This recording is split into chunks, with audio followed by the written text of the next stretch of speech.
Hey guys, what's going on? It's Billy here from the best place to buy gold online. I hope you're having a fantastic day. So I'm back again now with another article from King World News, and this one is titled 50-Year Veteran, What's Next After Massive Gold and Silver Shorting by the Bullion Banks. Obviously, with the war in gold and silver markets continue to rage, today a 50-year-old veteran discussed what's next after massive shorting by commercial hedgers and bullion banks. John Embry, I can't say that I'm terribly surprised by what is happening to gold and silver prices this week, given the remarkable build in the open interest on the COMEX and the staggering level of commercial, i.e. bullion banks, short positions. As gold and silver reverse course this year and are in the early stages of a historical bull market, a fact confirmed by the dramatic gains in the HUI index since January, the usual suspects have gone all in to stop the advance. And obviously I covered this in some recent videos on obviously my YouTube channel with regards to obviously gold at its historical record first quarter of 2016, and it outperformed last year's first quarter. So we are in for a very, very good good run in the gold and silver markets. Good bull market on its way. But obviously, ultimately, it needs to break above that and blow through that $1,400 mark, that key point that I keep mentioning, to have this bull market have some any consistent gains on that, with regards to obviously the fact that you've got a lot of manipulation in the background. So obviously bullion banks obviously shorting staggering amounts of paper gold. If gold and silver had blown through $1,300 and $18 respectively last week, it would have attracted considerable interest and much more buying. To prevent this from happening, the bullion banks have shorted staggering quantities of gold and silver in the past couple of weeks. The most recent commitment of traders reports showed an increase of 50,000 contracts in the commercial gold short position in just 1 week, and this shorting has continued unabated through today. The amount of gold being shorted on the COMEX alone dwarfs the physical production of gold, and I think for every contract there's roughly around about 45,000 ounces of gold. So that's a huge amount of paper contracts relative to the physical gold that they claim is there with these paper contracts.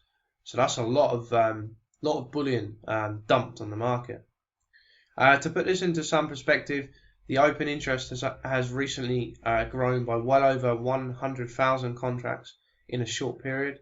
That represents over 10 million ounces of gold, or close to 13 billion in notional value. In an industry which produces roughly 90 million ounces, that's 90, in a full year, that represents over 6 weeks of annual production. That's a crazy amount of dumping. I can't think of another market that can withstand that degree of selling without buckling under excuse me, the extreme selling pressure. However, even after repeated attacks, the gold price is still less than 3% off recent highs and keeps bouncing back after each new assault. What can I say? Gold is very, very resilient, and it has maintained that 1150 to sort of 1250 range for a considerable amount of time now. Obviously, it goes on to say, in my opinion, this smacks of desperation on the part of the bullion banks in a world in which the Western physical inventories are shrinking at an alarming rate, and the paper claims on them are surging into a stratosphere. So he obviously says, pay attention to Maguire and Melchrist. Recommend that investors who want to know the true status of gold in inventories in the very important London market pay very close attention to the comments of well-informed Andrew Maguire, who appears regularly at King World News, or they can read the brilliant essay by Paul Melchrist, which appeared a week or so ago. Reinforcing the shortage in London is the pitfall level of inventory at the COMEX in relation to the paper claims outstanding. So ignore the noise. I've said very recently that there is no middle ground left. Either the powers that be can continue to contain gold and silver in their current trading ranges for somewhat longer with their paper shenanigans, or there is going to be an upside explosion in prices that will shock most observers. I again reiterate to your readers and listeners that they must ignore the noise here, and they must acquire as much physical gold and silver as they can while it's still available. And similarly, the shares will be volatile, but the risk, obviously, toward risk to reward ratio is still heavy, skewed to the upside, despite the huge move to year to date. So there you have it, guys. Some sound advice there with regards to obviously buying physical gold and silver. Again, it's the only way you can protect yourself from this flight from riskier assets down to the safest assets, which are obviously gold and silver.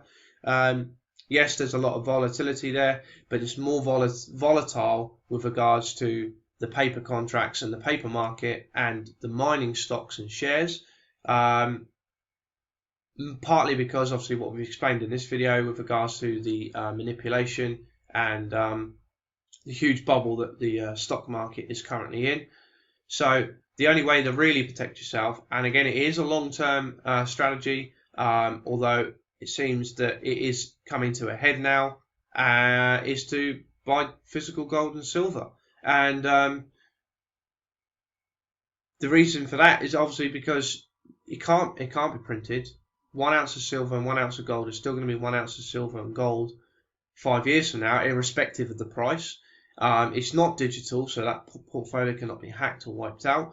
And it's money. It has been money for thousands and thousands of years, and will continue to be money, and will continue to play a role in the international monetary system. So there you have it. I hope you got value. If you did, feel free to like, comment, share.